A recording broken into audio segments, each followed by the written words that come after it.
Greetings to the NDE Insight channel.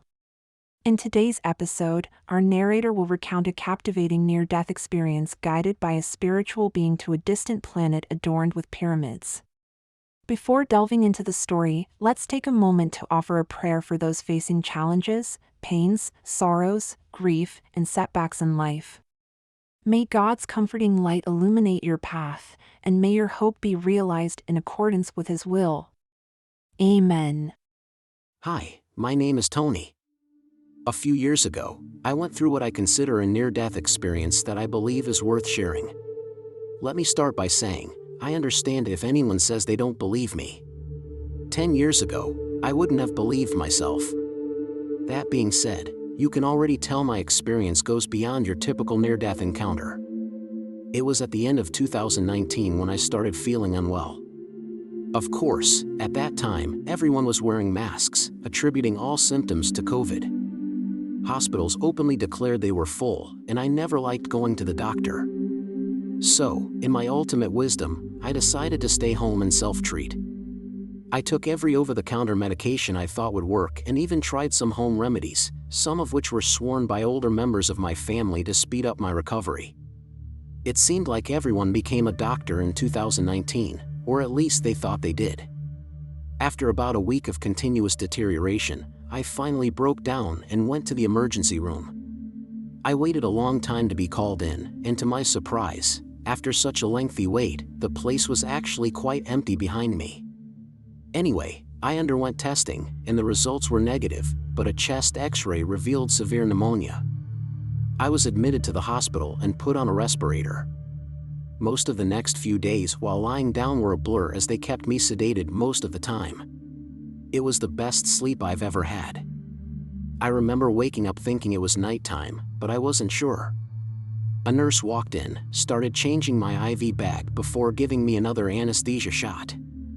I didn't know how much time had passed between being sedated and the beginning of my experience, but what I knew next was that I was floating directly above my body, watching myself. I could see and hear the doctors and nurses rushing into my room, and initially, I hardly realized they were performing surgery on me. They seemed desperate to save me, while I just floated there, nonchalantly watching everything. I felt a bit detached from myself and decided to take a closer look around. As I turned and walked out of the room, the first thing I saw was him. He was almost glowing, a radiant white light. Like he was entirely made of light. I never really believed in any religion or creation theories, so if someone says we see what we expect to see, I have to say in my case, it's wrong. Because what I expected was just eternal rest and the end of my existence, but what stood in front of me was an existence that didn't align with my expectations. I decided to try to communicate with this being and was surprised to find it happening without speaking. "Who are you?" I asked. Just to clarify, I never really spoke. I thought about it, and the being heard it, but I didn't utter a word. "Names are trivial. You can think of me as your guide during your visit," the being replied. "Visit?" I asked. "Oh yes, you're temporarily here while your body recovers," the being said. "Now, let's get started." He placed a hand on my shoulder.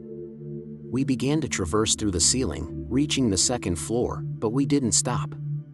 We ascended directly, leaving the hospital, and continued until we left Earth itself.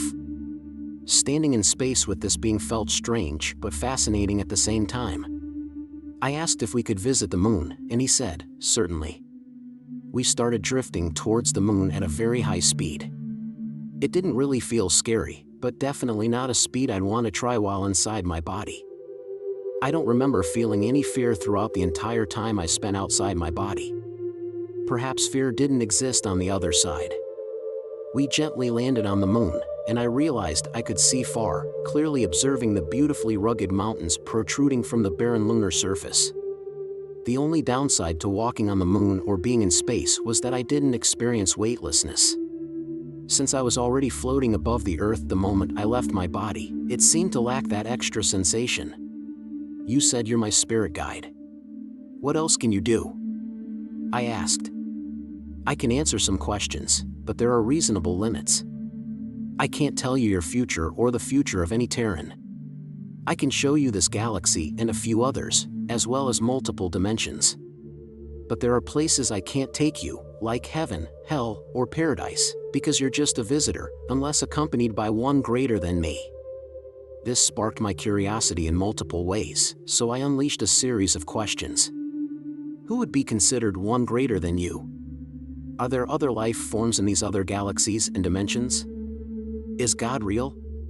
The being chuckled loudly and then began to answer. The one greater than me would be the great creator and those beings entrusted with larger tasks.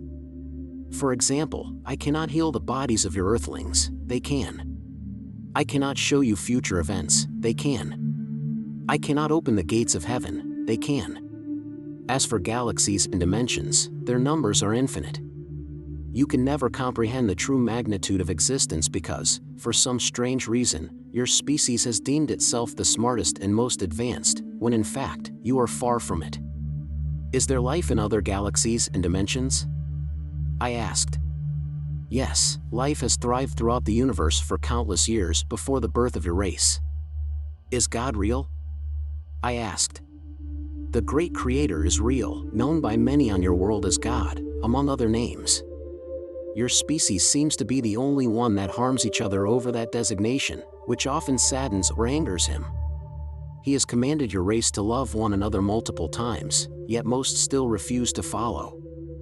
Feeling like I was being lectured on the sins of the entire species, I decided to change the topic. Can I visit another planet with intelligent life? I asked. Yes, let's go, he replied, placing his hand on my shoulder once again. We left the moon, accelerating until everything resembled warp speed from Star Trek. We slowed down above a large planet, adorned with 2 suns in the sky. As we descended through the planet's atmosphere, we flew directly towards a dome covering the entire continent. Just when I thought we were about to collide with it, we passed through the dome and safely landed in a place that looked like a beautiful park. Tall beings with fair skin and golden hair surrounded us. Some were walking, some running, and others were engaged in a game resembling catch, which I could only assume was their equivalent of playing with dogs. In the sky, I saw small vehicles about the size of compact cars shuttling people back and forth.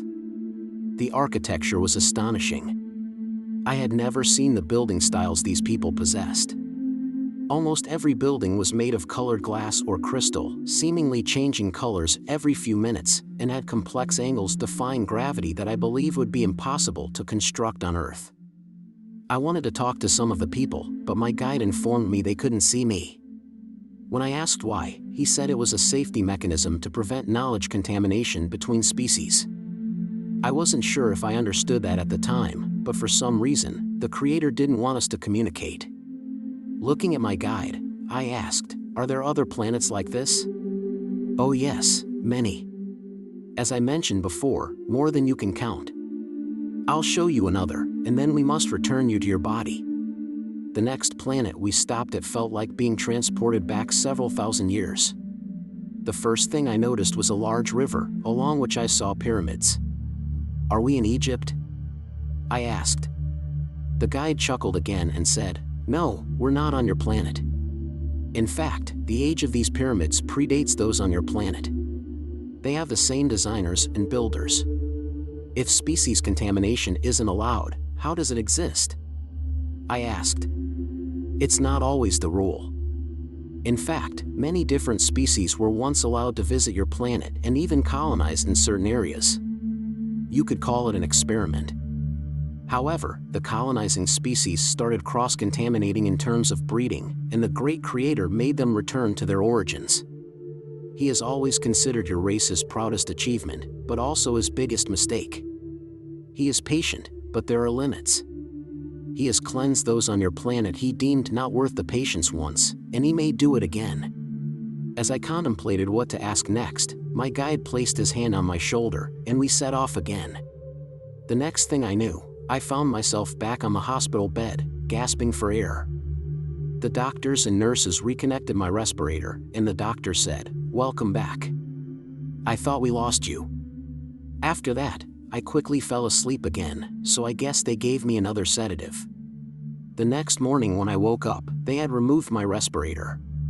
The doctor came over and told me I had been given the wrong medication intravenously, causing an allergic reaction, compounded by my pneumonia, worsening my breathing issues. I had actually died, clinically dead for over 3 minutes. I was monitored in the hospital for another 4 days before being allowed to leave. This near-death experience changed my beliefs. Firstly, I now believe there is a God or a great creator responsible for everything. I don't think it matters which religion worships him. I now also know that we are not alone in the universe and not the smartest. As a species, we have yet to begin understanding everything there is to learn. If we don't learn to stop hating over trivial matters, learn to love each other, we will never comprehend. We might even be wiped out so that the great creator can start anew.